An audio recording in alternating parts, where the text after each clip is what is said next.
Welcome to The Mything Link, a podcast where we explore the undercurrent of mythology that links our modern culture to our ancient stories. We're your hosts, Dr. Caitlinn and Dr. Randall, two professional mythologists who share a passion for music, a proclivity for all things spooky, and an insatiable curiosity for the world around us. The show will cover worldwide mythology, and season 1 will focus on ancient Greek stories, giving listeners everything they need to know to understand the new Netflix series Kaos, and most likely several things that they don't. Join us as we talk, laugh, and sing this fall for The Mything Link season 1, Chaos Theory. You can link that up. It's appropriately chaotic. This whole situation is appropriately chaotic. Maybe that's it. It's a lesson in chaos. Perfect. It's a lesson in chaos theory. Hey everybody, just as a disclaimer, there is a lot of sexual content mentioned in this episode about Dionysus. He is the god of fertility, and Randall and I are absolutely unhinged and thirsty. But here's the thing, just as a general content warning going forward with this podcast, you can't talk about Greek mythology without talking about wieners and butts. And it's true. Now that we've finished our tale on Prometheus and we're heading into Dionysus, Zeus, Hera, all of these figures, we cannot talk about their stories without bringing up themes of sex, sexuality, both queer and straight sexual experiences, murder, betrayal, lies, cheating, rape, sexual assault. So just please, content warning going forward. These themes are going to be continuously discussed, and also content warning for the show Kaos. They fully depict blood, murder, gun violence, gore, and gratuitous sexuality. And that's what's true to the ancient Greek myths. And we're going to do our best to tell them in their entirety. We're not sensationalizing those pieces necessarily, even though a lot of them are a lot of fun. But it would be irresponsible of us to tell an incomplete version, an edited version. And that's the beauty of mythology, is that it morphs and it grows and it changes. And just like a penis, morphs and grows and changes. Fluctuating. Ew, fluctuates. So, and I think it's important to note, like what you mentioned in one of the previous podcasts, is that the Greek gods often represent really dramatized facets of being human. So that's why we have these really big stories of big scary things, or big wonderful things, or big sad things, right? It's all the emotions and human experiences completely amplified. And so we'll be seeing that just over and over again as we move through the season. Absolutely. Just keep that in mind, and we'll make sure to throw specific content warnings up for each episode. Today we're talking about Dionysus, who is the Greek god of wine, fertility, festivity, and theater. He's often associated with both joy and chaos as a figure who's more of a trickster figure than anything else. In the show, he's played by Naban Rizwan. And he's depicted in his full demigod status with all that tension that goes along with it in the show Kaos as one of Zeus's illicit sons, who is the offspring of Zeus and a mortal woman. And so we see that kind of tension and that existence at a crossroads and a boundary, and what that means for the character of Dionysus, both in ancient mythology and throughout Kaos, as like a central conflict. Maybe we should talk about his birth story. Semele, his mother, is a priestess of Zeus, and Zeus observes her slaughtering a bull at his altar and then watches her swim in a nearby river to wash off the bull's blood. He flies over her in the form of an eagle and falls in love with her. He has like some voyeuristic Another eagle? Yeah, it's always the eagle. It must be his. What is that about? Well, unless it's a swan. Well, that's true. In most of these, it was an eagle, but also in some of the Prometheus stories, it's a vulture. So, whatever it is. So, whatever it is, her frequently and secretly, which also like creepy. Frequently and secretly. Like, okay. I think about this. I mean, this is literally like almost a direct quote from the Planned Parenthood website. But you cannot consent in situations like that when the power dynamic is so fucking vast. So I wrote about that in my dissertation too, when I talked about David and Bathsheba. So Hera, this poor I thought you were going to say woman. David and Goliath, and I was like, what kind of fan fiction are you talking? Power dynamic between David and Goliath? Okay, girl. No, but that reminds me that I have read so much weird Dionysus erotica, and it's all like, In preparation for this? no, just in general, I don't want to talk about it, but in some of them, he like grows a second penis under the full moon and then is like able to penetrate two holes at the same time. And so Wow. here, So you have one human wiener and one god wiener? it's like the god wiener grows out of his belly button or something like that. If I ever, Okay, it would though. It would, because as we know of his birth story, it all connects. It all connects.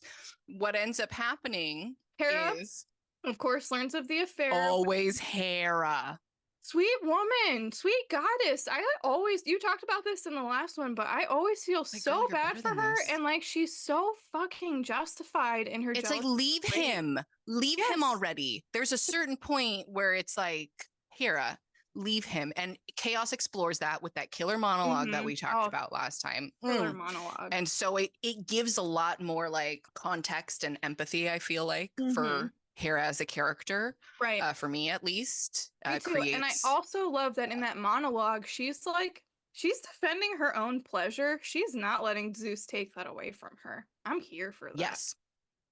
So in this story, but in this story, she's a bitch. She is. She's jealous. She becomes enraged when she realizes that Semele is pregnant. And so she disguises herself as an old crone and goes down to Earth and befriends the young priestess. You give crones a bad name. I know. Also terrible. So Rude. because they're friends, Semele confides in the disguised Hera that Zeus is her lover. And Hera pretends not to believe her and starts to sow seeds of doubt in Semele's mind. And she coaxes her into asking Zeus to visit Semele in the same splendor that he would visit Hera. Yeah, she's like, if Zeus really loved you, he would show you his full, true, divine self. And like, how rude of him to hold those pieces back. And don't you deserve it, girl? Like, it was this whole plan of Hera's. Also, how can you really know it's Zeus if he hasn't shown himself to you? Right. So she also, at the same time, knows that this will result in Semele's demise. There's no possible way for her as a mortal woman to look upon Zeus's lightning in its full splendor. So the next time Zeus visits her, Semele asks Zeus for a boon, and he swears on the river Styx, which is... And what's a boon? A wish, like a genie. He has... Yeah, like good fortune. Yeah. Like something, wish for something good. It could be unexpected or bestowed by a genie or something like that. I just think of Aladdin. I think of the Ramayana. That makes more sense than Aladdin, I guess. They're kind of related. So, because he swore on the river Styx, he's bound by oath to grant her this boon. And she demands... he's like, yeah, babe, I'll give you anything you want. Of course. You know me, babe. Of course I do it. She's like, swear it. Swear it on the river Styx. Swear it right now. Do it. And Zeus is like, babe, come on, you know me. Like, we don't have to define our relationship. Like, you can trust me. I don't need to like make this big commitment. Like, girl, I got you. And she's like, because Hera had riled her up, and she's like, bitch, I knew you were gonna say that. It's not really you. It's not really you. And he's like, okay, fine. Like, I'll give you whatever you want. What does she want? To see him in all his glory. This is such an innuendo, I feel like. I mean, I know, but I'm using like, it's true. This is how it's told. This is how it's told. Also, I like I got a little bit of a flair for the dramatic. Don't worry about it. I love it. My little thespian. What do you think? So, and it's like an elementary school. It's like an elementary school, like back and forth, right? Well, if you knew it, like if you're really a god, you would do it. If you're really a god, you must not be a god like you say.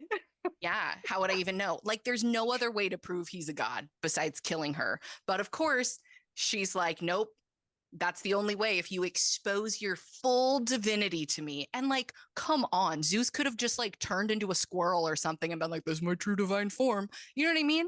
And in true form, it was the victim who fucking paid for it and suffered instead of the perpetrator. Right. Because even though or the orchestrator who was Hera. In some versions of the myth, and one of the little kids' myths that I have down here, he tries to show her only the smallest version of his true form. It doesn't matter. She's burnt to a fucking It's like a crisp. little Red Riding Hood situation, right? Right. Once you see it, So you can't unsee it. in some versions of the myth, Zeus is the one who rescues the fetal Dionysus. So Dionysus, he's a little fetus, and Zeus Little explodes his fetus. mother. Zeus explodes his mother on a trick from Hera. And then Zeus is like, no, I've got to save this little snug. He's a Zeus- little fetus and he explodes with his mother. We And somehow said the Zeus is word like, fetus like 5 times. I know, little fetal Dionysus, Little fetal Dionysus. little Diaphetus. So, anyways, so little tiny baby cutie Dionysus, little fetal cutie one, he understandably explodes out of his mother. And Zeus is like, not on my watch. I clearly don't give a shit about your mother, but I will protect my seed. So he gathers up Dionysus and sews him into his thigh to In let him some finish versions of- cooking. In some versions of the myth, Dionysus is an infant that Hera has the Titans tear into pieces, cook, and eat. And Athena manages to rescue his heart. And that's what Zeus sews back into his thigh so he can regestate and then be born again. So in both scenarios, Yeah. Dionysus In ends both up scenarios, his he's born thigh. twice, right? Right. And this is a really special story to me because Dionysus was already a special figure just personally to me growing up. And then I have one child and she was also born twice. And that was really special and interesting for me. I went into labor just about midnight on a stormy night and it was raining, which is really unusual in Los Angeles where she was born. And it was storming and I went into labor and I labored all night and she was born right as the sun was coming up.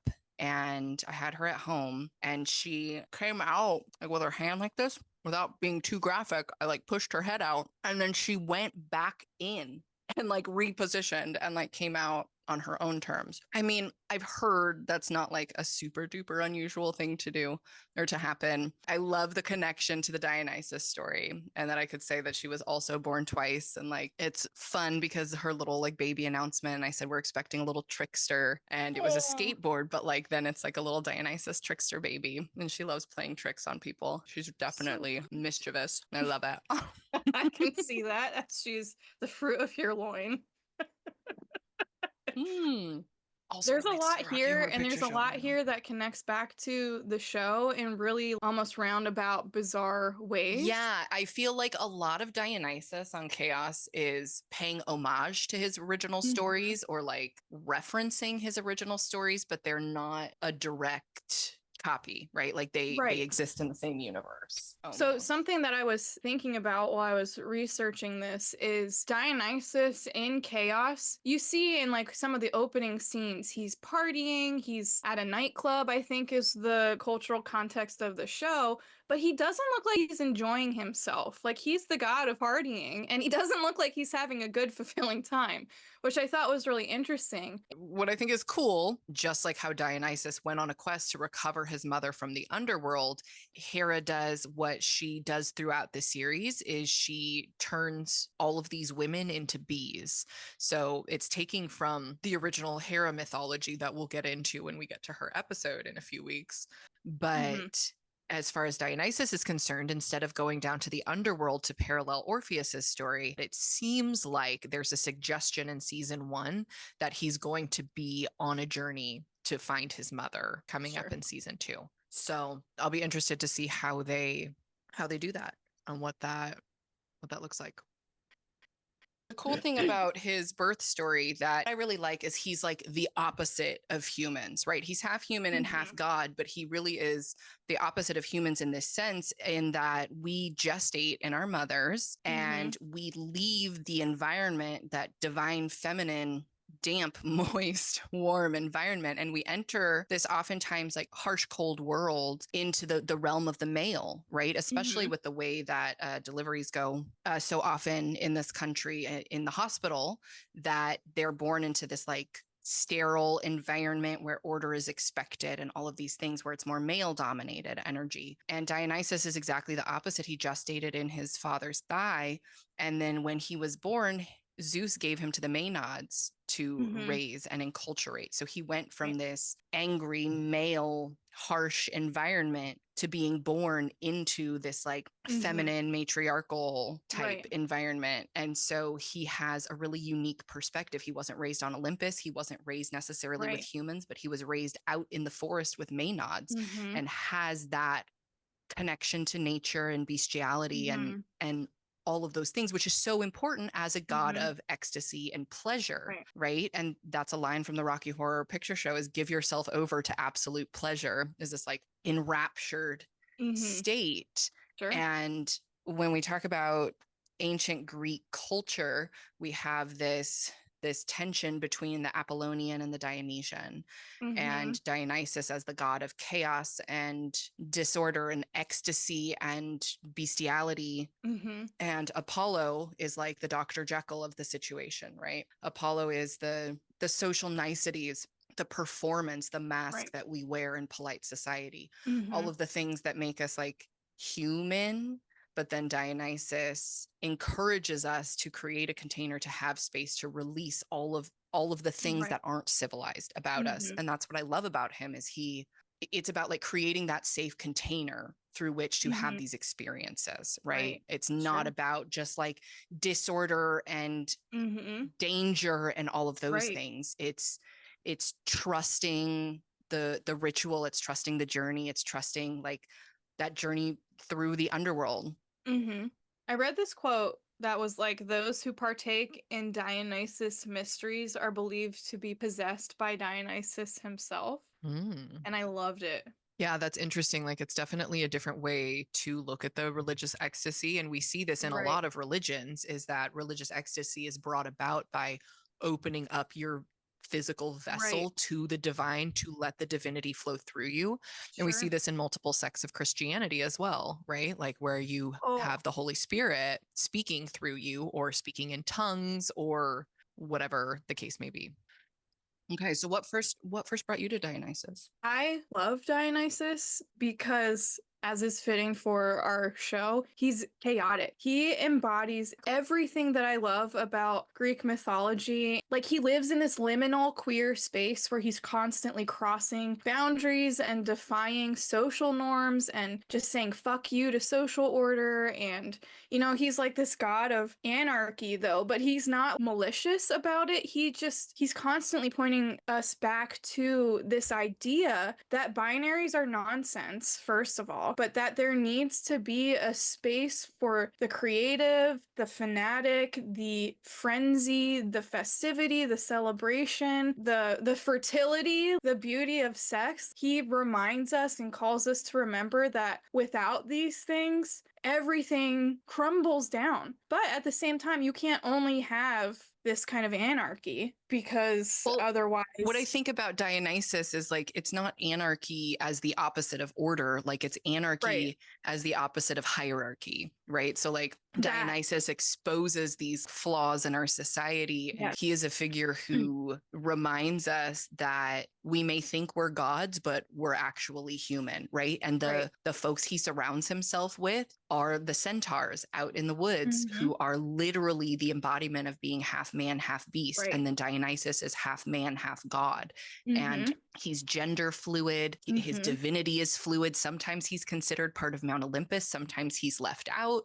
His stories are all over the place, and he's constantly, I feel like, working on behalf of humanity. Like, he invented wine for us. He's the god of theater and religious ecstasy, and like all of these expressions of like letting yourself go. And when I describe this to my students, like I talk about how Dionysus allows a container for us, just like Dr. Jekyll and Mr. Hyde, right? Like we need some sort of catalyst as humans, oftentimes, to shed what we consider to be socially appropriate and to like move forward into this like animalistic or bestial state or whatever it is. I mean, Dionysus does it all, right? He's just having big orgies out in the woods with everybody. Everybody's invited. It's funny because in my notes, I was like, you know, I feel like Dionysus, more than any other Greek god, has tons of contradictory stories, which is really fitting for him. Like his birth stories, they're not necessarily even parallel. They're just so different.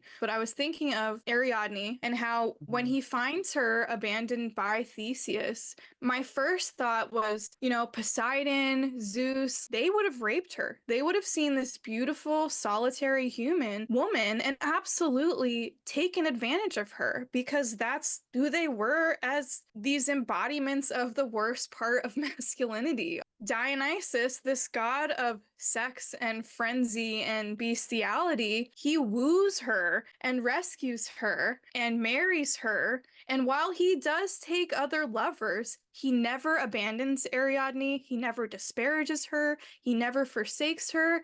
She even appears to be a supportive partner of his like femboy orgiastic relational dynamic. And so I wrote in my notes that Dionysus is a true polyamorous and queer icon. And I think that's why part of why I love him so much, because he just like, he is in the world of him, there is no binary. You can't even say, like, he just encompasses it all. Savior and get you a man who could do it all. Yes. Yeah, exactly. I definitely see Dionysus in multiple ways. I mean, like sometimes he's portrayed almost like a Pan equivalent, right? Like a young, like think Peter Pan type who's also modeled after the same character, just youthful, like a twink out for the first time, out for the very first time.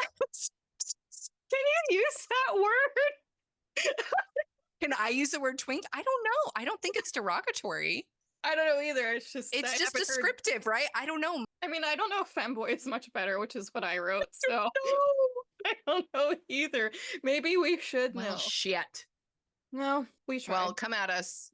Oh, let us know. We love learning. We're here to learn. Yes, exactly. No. There's no shame in not knowing. We're saying this like with all the love. But in other stories, I see Dionysus as this total trickster figure, of course. And this is where I get like really strong Frankenfurter, Tim Curry vibes. Like he's just there. He's so creepy. Love Tim Curry. Love Tim Curry. I know in those eyes. No like, relation. Right. I know, unfortunately. Bummer. Sorry, dude. Man, that would have been a great surprise. I know. You would have known that about me already. I would have known already, though. So one of my favorite stories of Dionysus is about when he goes to the underworld to retrieve his mother, Semele, and we spoke about that a little bit. And so when Dionysus is on his way to the underworld to try to recover his mother, he comes across a mortal whose name is Prosymnos, and Dionysus didn't know the way to get to the underworld. So Prosymnos is the one who basically showed him the way. If we're thinking in terms of the Kaos series, like Prosymnos is the one who shows Dionysus where the cave is and goes there. So Prosymnos made Dionysus promise him that on his way back, he would do a sexual favor for him. Primnos is like, hey, Dionysus, I know you're busy on your way out, but after you've completed your task, I'd love for you to like stop by on your way back to Olympus and, you know, thank me appropriately. And obviously Dionysus was like here for it because... Pause. Yeah. Do you think Dionysus gives good head? Oh my God, yeah. Are you kidding? Like the best? The best. We can if call he's that like this god of like sexuality, do you think he's disappointed when people give him bad head? I think that an experience with Dionysus would be like educational as well as satisfying and passionate and fulfilling. Like I think you'd walk out of there with more skills than you had before. Sure. Yeah. I think I'd walk out of there self-conscious, like I just gave the god of fertility a blowjob where I got my teeth on his dick. Ooh, I don't think he'd like a toothy one. You don't think so? Sometimes people do. I mean, I bet he'd be down to try, but I feel like it would need to be a conversation first. Yeah. Like, yeah. Do you want my teeth on your cock? Enthusiastic consent. Okay, sorry. So speaking of enthusiastic consent, Dionysus, so Prosymnos taught Dionysus, showed him the way, essentially, and said, hey man, just on your way back, you know where to find me, hit me up for a little booty call. And Dionysus promised that he would hit him up on the way back from the underworld. So Dionysus goes to the underworld, He finishes his business there. And when he comes back, he's looking all over for Prosymnos and he can't find him because while Dionysus was in the underworld, Prosymnos has died and he can't find him. And since, of course, you can't bring mortals back to life, what does Dionysus do? He sees a fig tree nearby. He grabs a branch and he carves and polishes and fashions this beautiful wooden dildo, and he sodomizes himself on Prosymnos' porch, essentially saying, you know, I made you a promise and I'm fulfilling my promise. And look how different we see sodomy portrayed in ancient Greek mythology versus Christian mythology. You mean like And I'll it's just leave it at normal? that. Yeah, just leave it at that. So, but this is so fun because this is one of our oldest stories of dildos. And there's a great museum in Amsterdam, of course, the Museum of Sex. And they have some great archaeological artifacts of ancient and historical dildos and representations of penises and all of that. So what's really fun is that Dionysus, because of this story and because of what he represents, it was very common at temples to Dionysus to have phallic structures or portrayals or symbolism or whatever the case may be. So the next time you pull out your dildo for a little self-passion and fun, just remembering that. Which is healthy and normal, and everybody should do it, by the way. Yes, just, you know, think of Dionysus, channel him, embody him.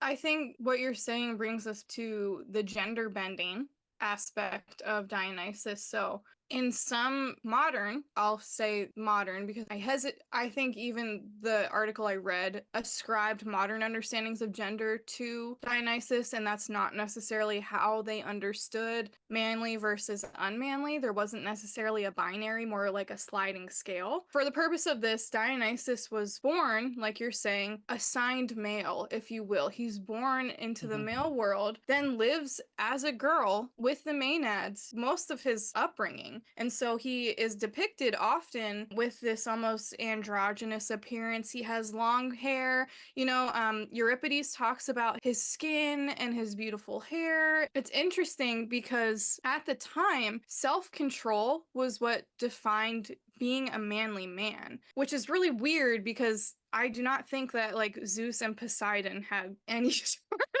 self-control at all. But like that was what defined masculinity. The frenzy, the madness, the ecstasy were very unmanly of him. And we see that most of his followers are women. And that's because and that's kind of like a in a lot of ways, I think that might have been like a political ascription for the assumption of that, because he definitely has like satyr followers and, you know, the Orphic tradition. Dionysus was the patron god of Orphism. So I don't necessarily think that we can limit his followers to only frenzied women. But, Sure. You know, he is this, even if we don't want to like ascribe him sexuality or gender, he is queer in the sense that he rejects any kind of binary. He's breaking the boundaries between genders, life and death, birth and rebirth, birth and male and female. And Joseph Campbell specifically talks about Dionysus in relation to the goddess and says that like in a really patriarchal and male dominated society, Dionysus is the bridge to having like this male figure, but having the female followers. And he's definitely like a safe male, right? Like he's not embodying that toxic masculinity, like you said. It's it feels reasonable to be around him. He empowers women. Feels like we can trust him. Yeah, exactly. Even though he's one horny motherfucker. I mean, right? But like, is that bad? Like, it's only bad when it's combined with toxic masculinity. Right. He's not, for as much as you read about him having orgies and fucking all these people, there's not a lot of Dionysus raped this person's stories, if there's any at all. If there's any, I don't think I've read a single one. Any. No, I haven't either. If anybody has heard of any or seen any, let us know. I mean, I'm sure there's some sort of like fan fiction or something out there, but not from like, you know, love me a good fanfic. Ancient sources. So I mentioned the Orphics, and I think we should go back to that. So what I'm meaning by the Orphics or Orphism is the group of people who religiously follow the literature, the mythic poetry of Orpheus, who is the main character of Kaos in a certain sense. Some people see Orpheus as Dionysus' later hero incarnation, or a kind of double of Dionysus in the sense that they share these parallel and even significant commonalities between their myths. So, like, both descend to the underworld to retrieve the souls of someone they love. For Dionysus, it's his mother, who he brings back to Olympus, and Orpheus, it's Eurydice. And while Orpheus fails, Dionysus is successful. So they both return from the supposedly unreturnable from underworld with the people that Wow, they love. spoiler alert. Orpheus fails. Oops. Shit. Ixnay. This go myth backwards. is thousands of years old. It's Okay. fine. We're not talking about what happens in Chaos.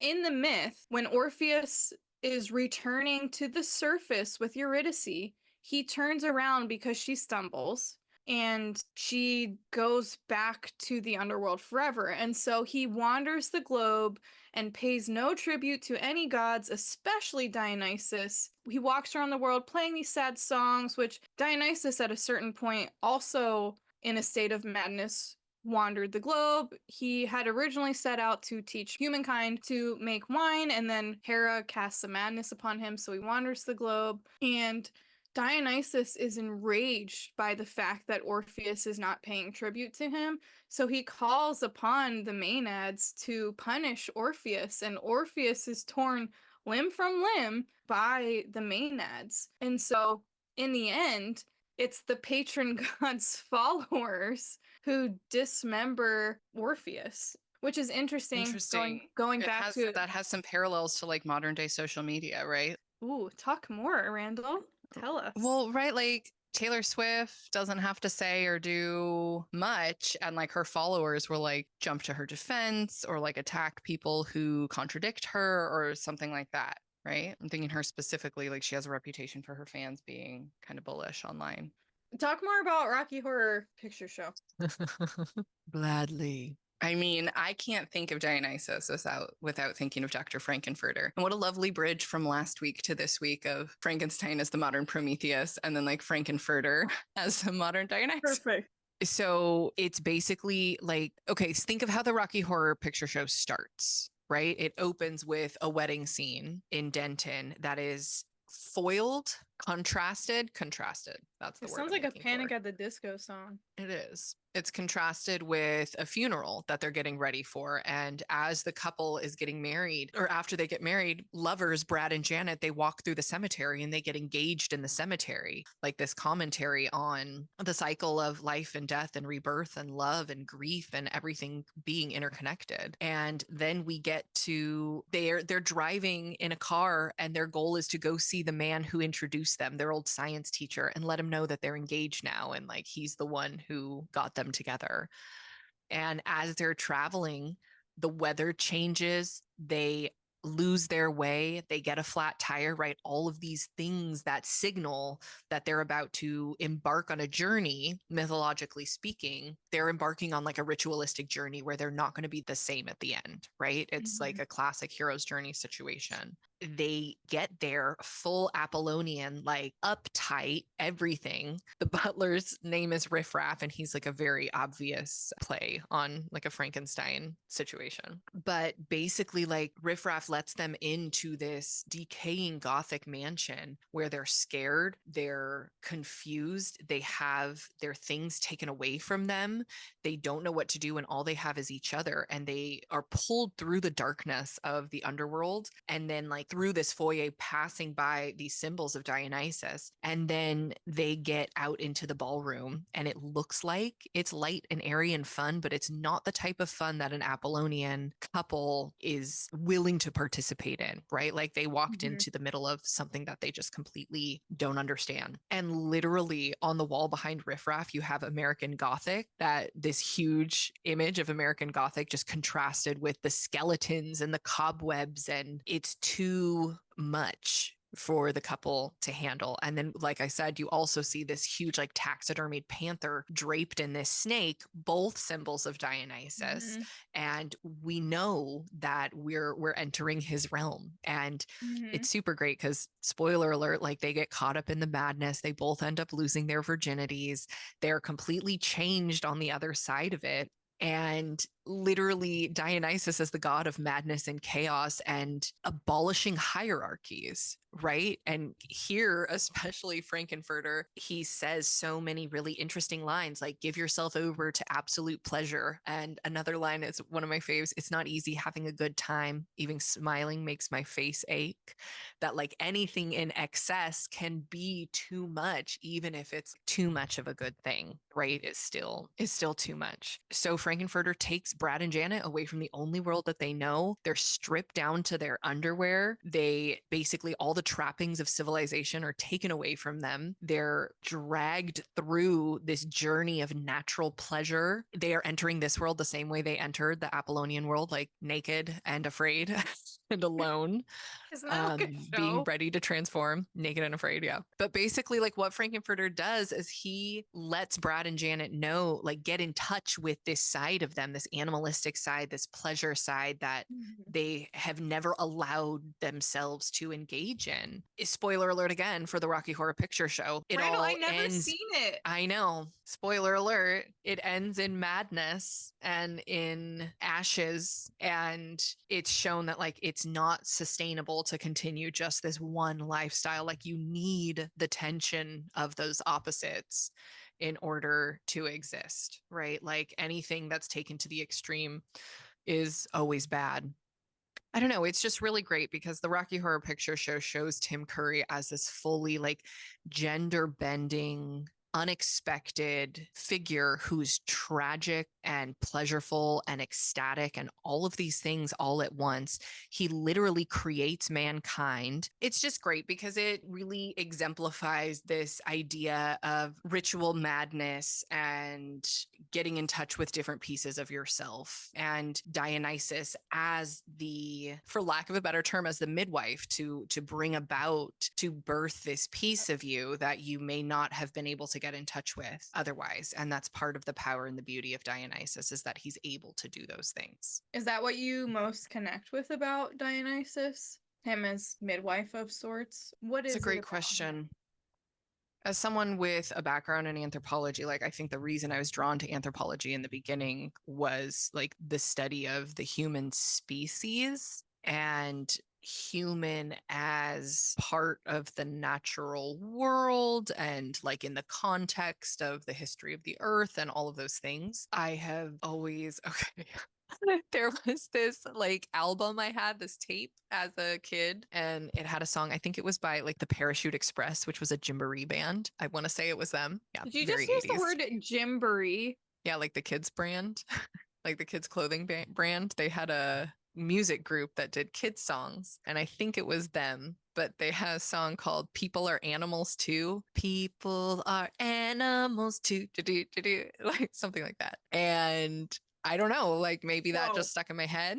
This But is- like I seeing wasn't ready for this part of the conversation. this, I love the part of Dionysus that encourages humans to stay in touch with their animalistic nature, whatever that means. To be in touch with, I mean, like, look, he's the god of pleasure and sexuality and ecstasy, but there's no records of him ever raping anybody, right? Right. Like, unlike these other gods who perhaps are supposed to be more restrained, but in that restraint, it ends up coming out and exploding in different ways. And what I like about Dionysus is he says, no, like he is acceptance of the shadow self. And he's saying, not only is it okay that these are parts of you, but these parts of you should be celebrated and they deserve their own space to be celebrated and included, even if you can't carry those things back with you to the regular world. I mean, we look at these festivals like Burning Man, and that's like absolutely an exercise in Dionysus, right? Creating this specific container to engage in something completely different from your regular everyday life. Thank you. So I guess that's why I like Dionysus.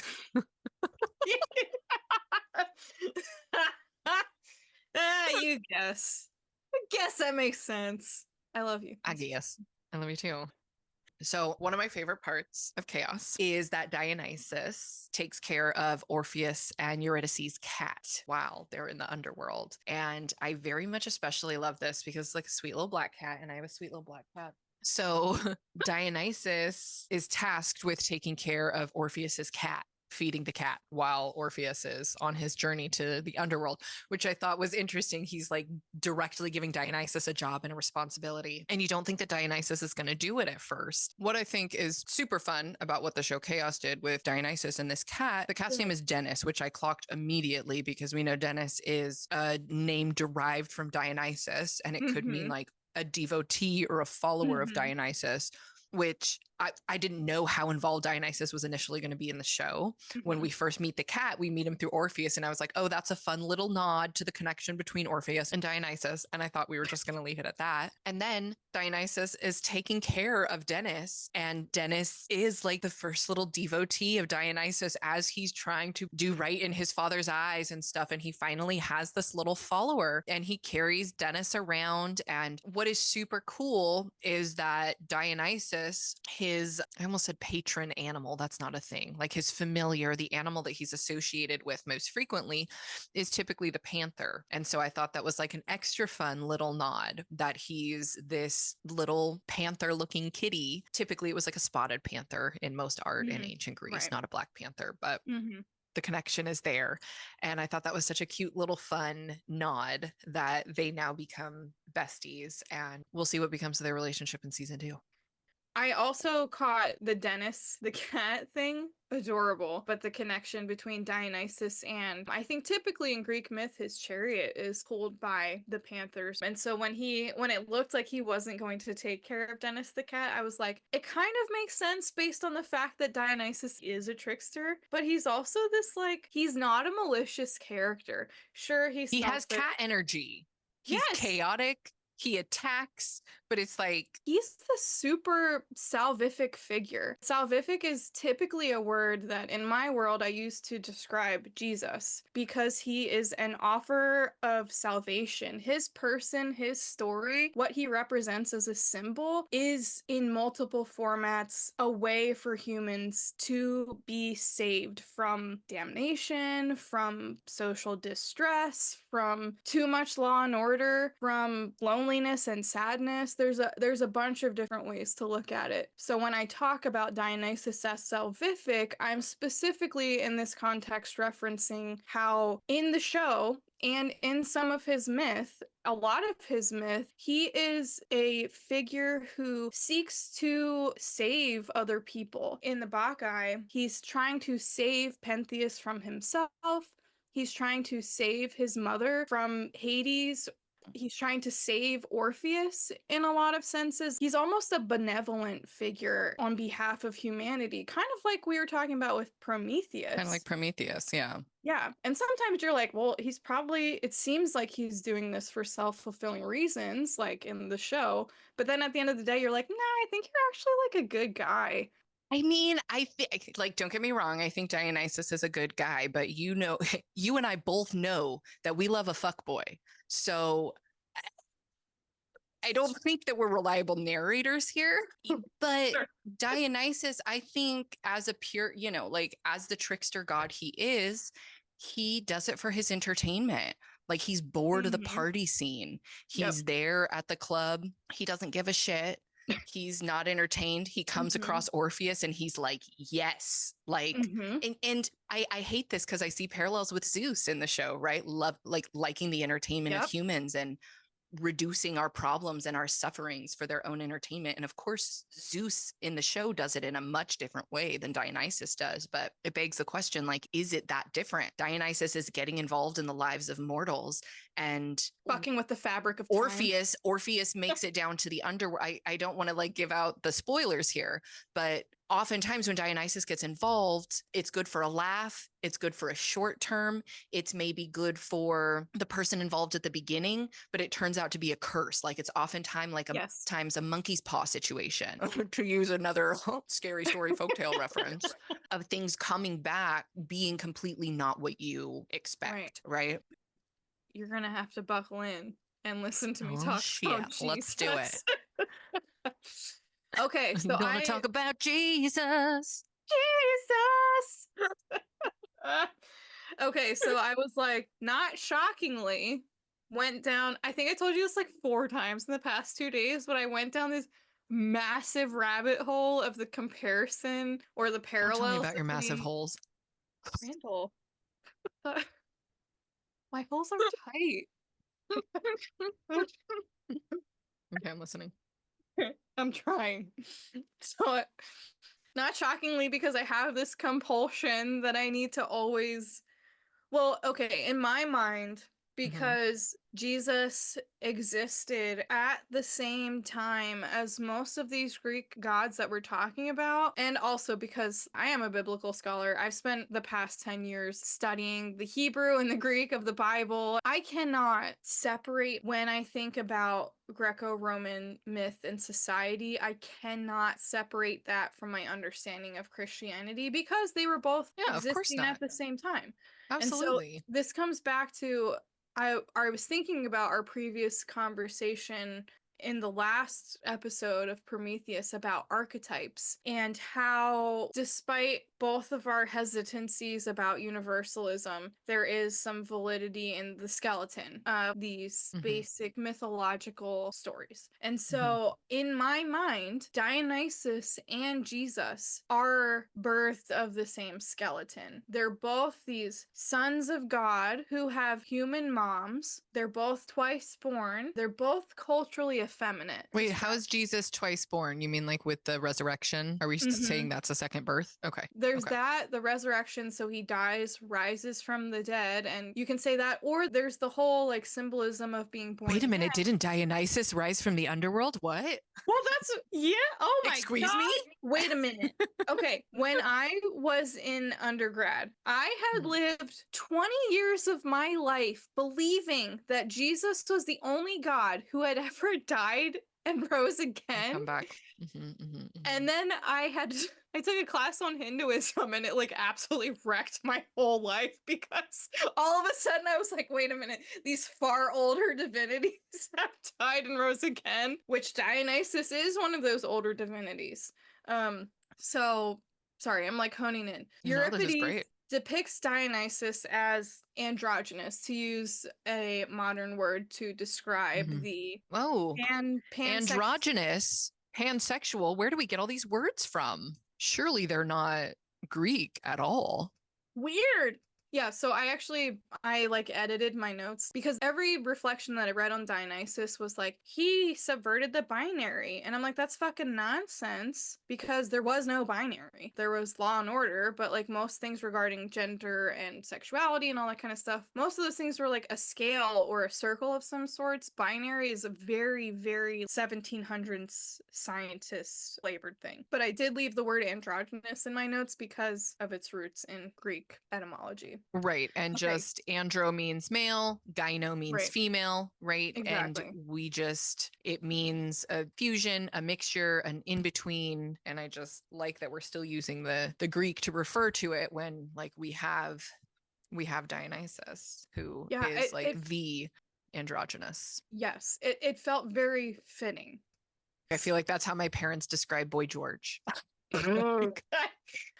I like the word androgynous to describe Dionysus because he is a demigod who really embodies what it means to be human in the sense that he participates in all this partying and he brings joy and ecstasy wherever he goes. But he also, he's almost the foil of Prometheus in the sense that he goes back and forth between the earth and the Olympian gods and the underworld, whereas Prometheus is chained between the two worlds. Yeah, that's definitely really interesting. And Dionysus, I see him as representing basically the human experience, including sexuality and ecstasy and orgasmic ecstasy, without necessarily gender or sexual orientation being a component of either of those things. So he really embodies kind of like the id, I would say. He is the manifestation of what it means for like humans to cross those boundaries and to reconnect with their animalistic nature and like give into those urges.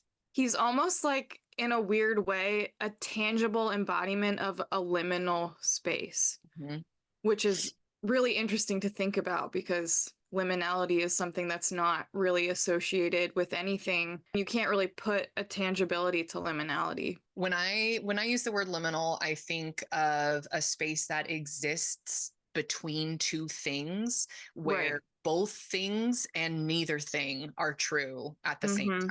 Right. It's kind of like this no man's land. So we want to think of it in a religious context. It could be like purgatory, right? Is the liminal space where you're trapped in between heaven and hell or mortality and death or whatever it is. It's that in between, like hanging tension kind of space. Yeah. Where things don't quite make sense, right? It's a bit topsy-turvy. It's like Alice's journey to the underworld or to Wonderland. Yeah, I think of liminal space as like what you're saying, like a purgatory, an empty space between thresholds and tensions. But at the same time, it can encompass those things. So it's really a sense of not belonging to a binary. Right. And if we look in the show Kaos, a physical manifestation of liminality could be the bar, the cave, right? It exists kind of out in the middle of nowhere. There are activities taking place that are involving mortals, gods, other mythological figures like the Fates or the Furies that aren't technically gods, but are also part of the supernatural world of ancient Greek. There are these places that exist where you can go and shed the confines of social decency and just engage in ecstasy, in pleasure, in embodying Dionysus. Right.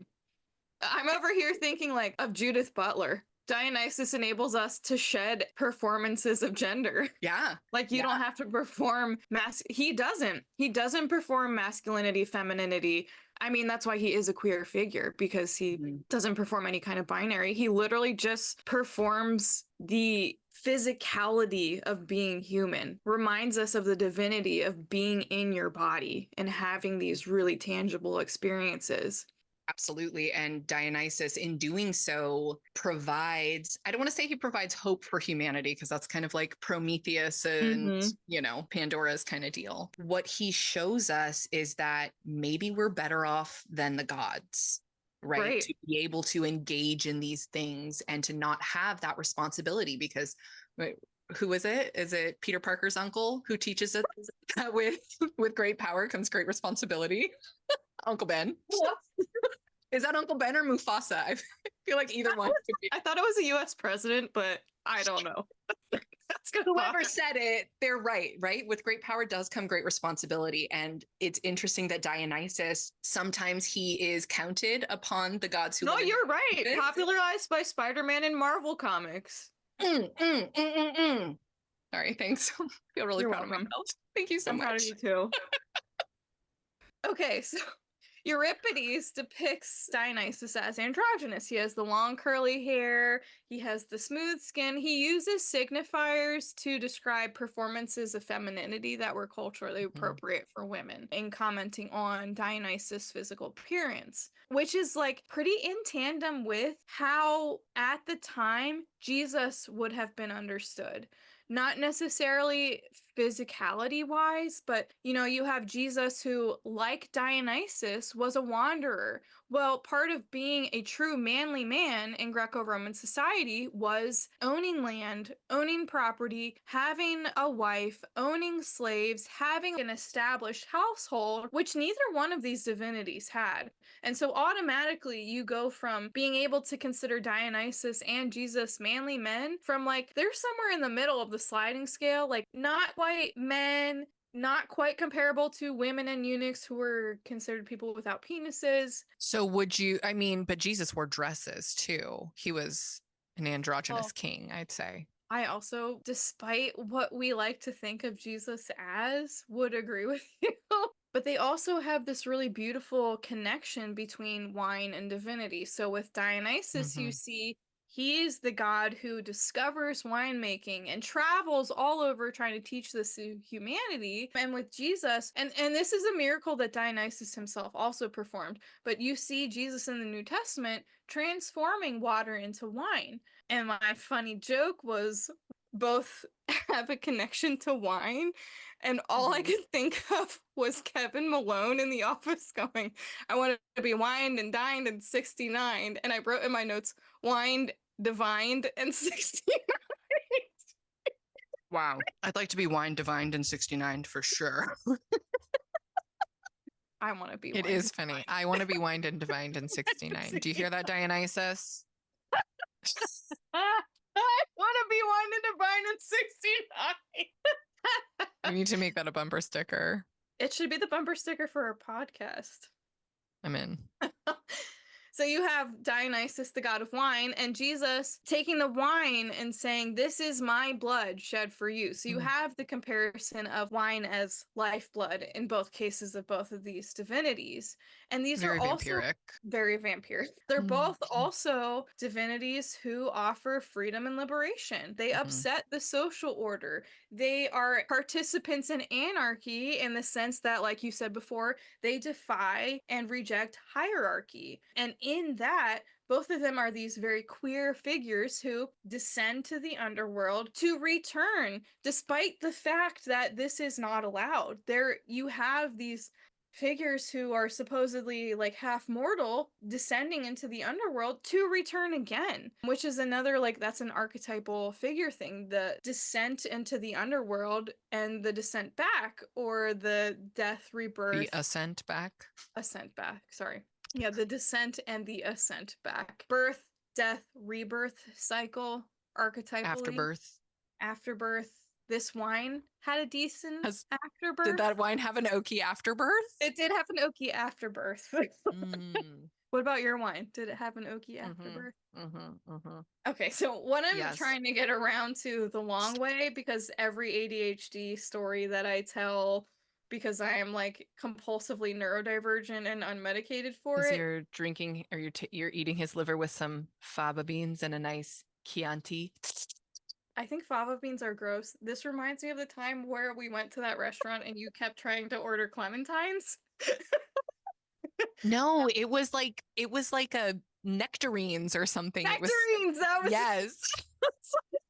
It was bomb. Can we get the nectarines? Was it? It was. I'm so glad. Good. Yeah, it was worth it. I would eat nectarines with you any day. Just kidding. I'm allergic, but the thought's there. It's tragic. So more for me. All right. It's super interesting to me that a lot of the parallels between Dionysus and Jesus can be made from one, the Bacchae, which is this story about how ultimately the followers of Dionysus are given permission by him to literally tear one of their sons to shreds and parade his head through town. But the similarities begin when Dionysus arrives in Thebes, disguised and not recognized for who he is, rejected by the Thebans despite the fact that he's performing all these divine miracles, which is almost exactly the same story that you get with Jesus, who performs all these miracles. And Isaiah 53 says that Jesus was despised and rejected by mankind despite being the Son of God, and despite performing these miracles and defying death, they're both still rejected, still persecuted.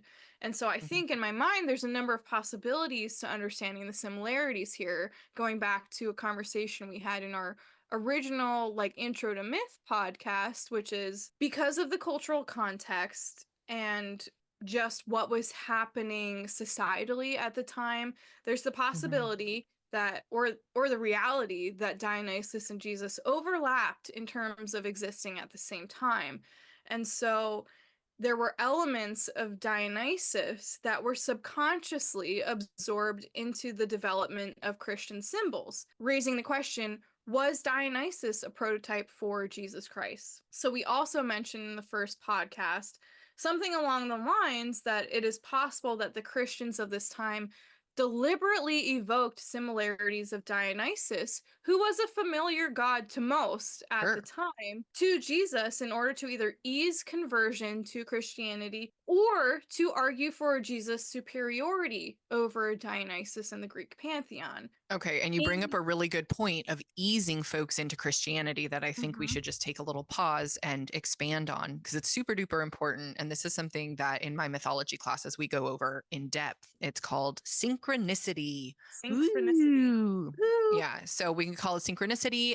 We can call this specifically Christian syncretism. And that basically means as Christianity spread and became like the law of the land, for lack of a better phrase there, right? Because Christianity was very often tied up with politics, as many religions were. This is not unique to Christianity in any way, shape, or form. I misspoke there. But as many religions are completely tied up with the political institutions. And Christianity is no different. And as Christianity became the law of the land, oftentimes what happened is the government would, or the powers that be, would take existing religious festivals and say, oh, this parade you're having about springtime, it's for Jesus now. You're celebrating rebirth. You're celebrating the arrival of spring. You're celebrating the arrival of Persephone, of the signs of eggs and rabbits, these fertility signs as the earth is being reborn. Now that's when we're going to celebrate the rebirth of Jesus. And we see this in so many religions, especially diasporic traditions, right? That means traditions that are practiced outside of the homeland that they were developed in, essentially. And so if we're looking at Christianity that way, then it starts to make sense why our symbols of Easter are rabbits and eggs and these things that we don't associate with the Jesus myth, but we associate with the ideas of rebirth. And I love like the Yule tree is one of my favorites as well, right? The evergreen tree that remains green throughout the darkness of winter when everything else is dead. And that's celebrating that reincarnation and that everlasting life of our souls from the Christian perspective.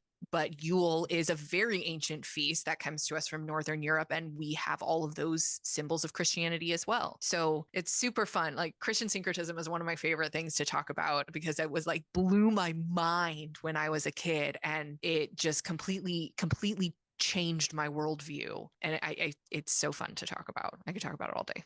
Thor is another one who's a lot like Dionysus and a lot like Jesus. And all three of them, their birthdays have been connected to the winter equinox in some way, shape, or form. I'm always like, well, why do you think we celebrate Jesus' birthday on December 25th? Because the Bible doesn't say anything about it. The Bible does not say, go to your shelf, pull out a copy, and prove me wrong. Because you're not going to be able to do it. It doesn't say anything. Asking about why our Mennonite church growing up had a Christmas tree on the stage during Christmas time. Because as I got older, I realized the evergreen is a very pagan symbol and actually irrelevant completely to Christianity, like what you're talking about with what Easter do you mean, a eggs religion that developed in the Middle East where they don't have evergreen trees? Well, that is weird. I mean, okay, they have palm trees. Okay. Like, don't come at me. They have a type of evergreen tree, but they don't have like a pine tree like we associate with the holiday. And y'all, if Jesus was actually born on December 25th, poor frickin' Mary in that frickin' barn giving birth basically outdoors in the dead ass winter? I don't think so. And then who comes to help her? 3 dudes. And then we've got the little drummer boy who comes. I'm going to drum for you. I don't think so. Okay. Get away from me and my child. I'm so. Yeah. Fucking if I gave birth, if I shit and pushed a fucking human being out of my uterus in a frankincense away from me. manger surrounded by fucking dirty ass farm animals and 3 men with perfume showed up, I'd be like, get your fucking the fuck out of here. I'm so overstimulated. I can't do this.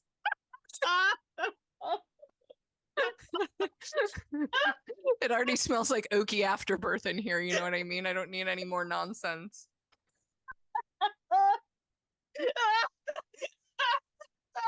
Woo!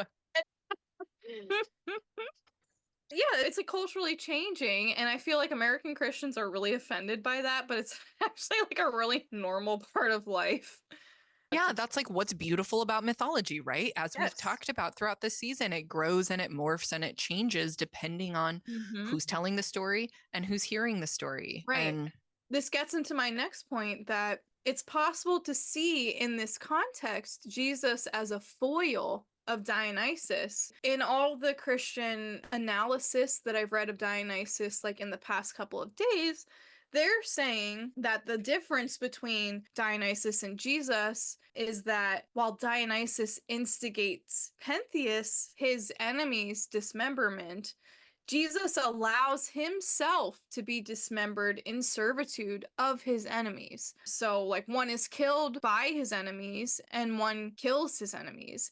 And that's why Jesus is the superior divinity, because he is loving, or I don't know, insert. because it's interesting because we do have, like, I noticed in Chaos, there's a part where you notice the fountain that Zeus drinks the water from, and he calls it meander water. Mhm. And there's a point in time where he hands jars of meander water to everybody, and everybody's jars are full except Dionysus. His is only half full. And I was like, oh, what an interesting little nod to the fact that he's only half divine and he only fits in halfway. And so I really feel like as that boundary crosser, he speaks to folks who feel straddle between multiple worlds or multiple cultures or societies, right?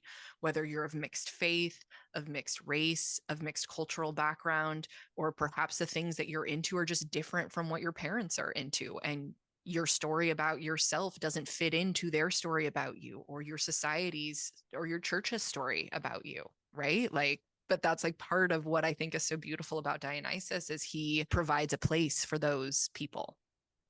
You know what just popped into my head? That Dionysus is basically Hansel from Zoolander. You've seen that, right? Oh my God! He wears fabulous outfits. He has long flowing hair. He lives in this like weird commune where people are like doing art and having sex with each other and drinking exotic teas. And there are people from all over the world and diverse cultures. Like Hansel is 100% Dionysus. You know, and he even is part of the derelict campaign, right? Like he's slumming it down on Earth, down with the derelict. 100%. Here's a concluding question. Did Dionysus ever catch an STI? I think the divine part of him would flush that from his system. Motherfucker. That's a good question. Okay, people are going to have to let us know. We'll what are your thoughts, everyone? Did Dionysus ever catch an STI? Thanks for joining us, everybody, on this episode of The Mything Link. I'm Randall. I'm Caitlin. And we will see you next week. Goodbye. You know, I watched that like 8 times the other day. The Weakest Link. I think it's a post 2000s reference. When did it come out? I think like 2005, but maybe I'm just making that up. Goodbye. Oh my gosh, it came back in 2020. No way. With Jane Lynch. What? Yeah, reboot of the popular early 2000s game show. This just got weird. This got weird. Yeah, right. This is what took it over the line. Is the Weakest Link coming back? Thanks for listening to The Mything Link. You can find the reference list in the show notes for further research. The Mything Link is researched and recorded by Drs. Randall Ulyate and Caitlinn Curry. Edited by Dr. Caitlinn Curry. With music by Mark Austin Kelton. The Mything Link is produced by Fernway Collective Incorporated, a humanities nonprofit based in San Diego, California. As a small nonprofit, we appreciate if you have the time to leave us a 5-star review on Apple Podcasts to help grow our audience. For more information on our organization, head over to fernwaycollective.org. Thanks for listening. Is Jesus a lizard person? You know, it doesn't say that he's not. So all I know is that I don't know at this point in my life.